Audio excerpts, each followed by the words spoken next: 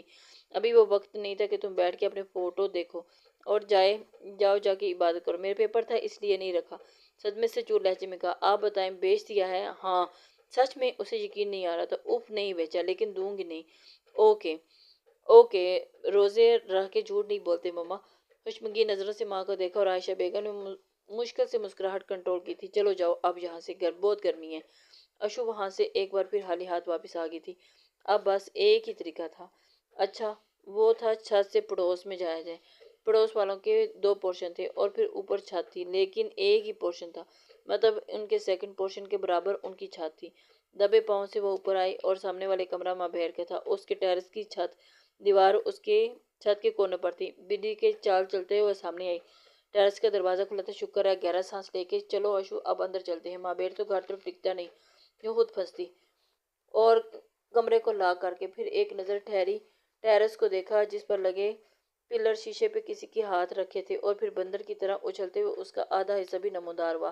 ماں بہر ماتھے پہ تیوریاں چڑھائے سامنے ہوا، اور اشو جہاں کھڑی تھی اگر وہاں سے اس کا ذرا سا بھی پیر پٹکتا تو سیدھا زمین پہ گرتی۔ چھت پہ نہیں، اس زمین پہ۔ ماں بہر جس پہ ابھی تک اس کی نظر نہیں پڑی تھی چلتا ہوا بالکل اس کے قریب آیا۔ وہ جو سر سے نیچے کیسے اپنے پاؤں کو دوبارہ سٹے کرنے کے لیے نکلنے لگی تھی، جگہ تلاش کر رہی تھی۔ کلون کی خوشبو قریب سے آنے پہ وہ چونکی تھی، پلکیں اٹھا کر اسے دیکھا، سامنے کوئی کھڑا تھا سفید کاٹن کے سوٹ میں۔ کف موٹے ہاتھوں سے ٹپکتے ہوئے پانی کے ننھے ننھے قطرے، اور اس سے تھوڑا سا اوپر دیکھا چوڑے مضبوط شانے، چوڑا سینہ، اور پھر داڑھی کو ہلکی ہلکی بڑھی ہوئی تھی، اور اس کے اوپر ہونٹ اور پھر ہلکی مونچھیں۔ ماں بہر بھائی، اس کا ہاتھ ریلنگ سے پھسلا تھا جو مکمل پسینے سے تر تھا۔ اس سے پہلے کہ وہ زمین بوس ہوتی، ماں بہر نے آگے ہو کے اسے کمر سے پکڑ لیا تھا، اور اس کا دل دھک سے رہ گیا تھا۔ کیا کرنے آئی ہو؟ ان دونوں کے درمیان بس کچھ انچ کا فاصلہ تھا۔ پاپا پلیز چھوڑے نا۔